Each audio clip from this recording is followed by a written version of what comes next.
Hello and welcome to Charter Local Edition Northwest. Today we're in Medford talking with your leaders about what they are doing in your community. My guest today is Mayor Darby Stricker of the City of Talent. Hi, Mayor, thank you for being here. Oh, it's my pleasure, and thanks for having me. A lot going on in Talent. It's a growing community, one of the places in the Rogue Valley where people want to live. Yeah. But there's a lot in terms of the need for affordable housing. Can you talk a little bit more about that, specifically workforce housing? Yeah.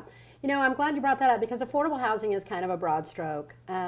For us, what's important in Talent is more about workforce housing. And there's a metric to workforce housing that isn't necessarily there for affordable housing, and it's about median incomes and what can your community members actually afford in terms of living space.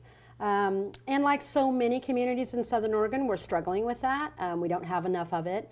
And with the size of workforce that we have in Talent, we really need to focus on what are some actual solutions that we could provide our community that are near the bus lines, that are near the parks, that are near downtown, where we can create a vibrant downtown area where people can afford to live. And it's a struggle, yeah. Yeah, what are some of those solutions? I'm sure there's a lot of people who would love to live in Talent but maybe can't afford it. Yeah, you know, we've been working on it for a couple of years now, and through the Planning Commission and a Citizen Advisory Committee, which is, you know, how Talent does things. We bring our community together and we use citizens to help us make our decisions. And through that advisory committee, we have identified the deficits of housing, and within a legislative document that will eventually be included into our comprehensive plan, we have embedded tools that will allow us to develop some affordable housing.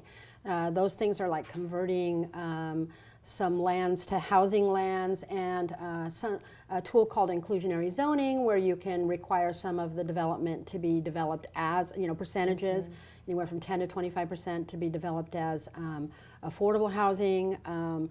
Those are the kinds of things that we're working on. Also looking at creative solutions around housing. So, you know, if you look around the country, they're just not stamping out the same kind of housing anymore. There's micro housing, which is really cool, and you know, the tiny house craze that's going on in our country is being translated into workforce housing, and you know, different ways to do apartment buildings and townhouses and flats. All things are on the table. So, and it's definitely something that you're looking closely at along with the rest of the city officials. Yeah, I would say that we're working hard on it. We have a housing needs analysis incoming that's due to us in April of 2017. Where the council will have an opportunity to really look at some of those solutions and decide what's going to be the best fit for Talent. So that'll give you some more information then. Exactly. Okay, that's great. Another thing that is really neat, Talent recently passed a resolution basically just saying that Talent welcomes all residents and that you work to protect all residents. Can you tell me a little more about that? Sure, I can. Yeah, you know, these are challenging times, and there's a lot of discussion going on about, you know, community members and who's welcome, and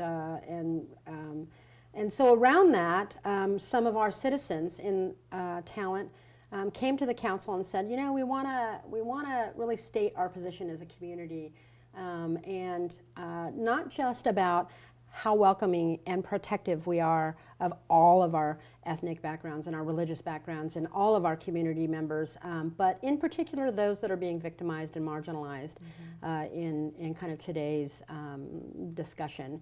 And we have a mosque in Talent. It's the only one between Eugene and Redding, and so the Muslim community was talked about, ethnicities we're talking about, and just really stating, you know, regionally that we stand by all of our residents, but when somebody's picked out for victimization, we're going to stand by them, and not in our community, not on our watch will anybody be victimized. Great, positive message to send to the community. I just want to add, the most exciting part of that is that it was citizen driven. You know, it was community members that were not necessarily a part of any particular group, but they just gathered together across all sections and came to the council and said, hey, we want to do this.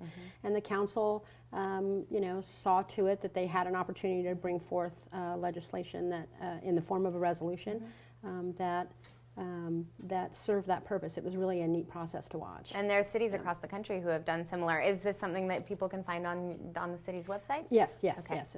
It's available on the website. All right, very good. Yeah. I'm Natalie Hurd, your host for Charter Local Edition Northwest.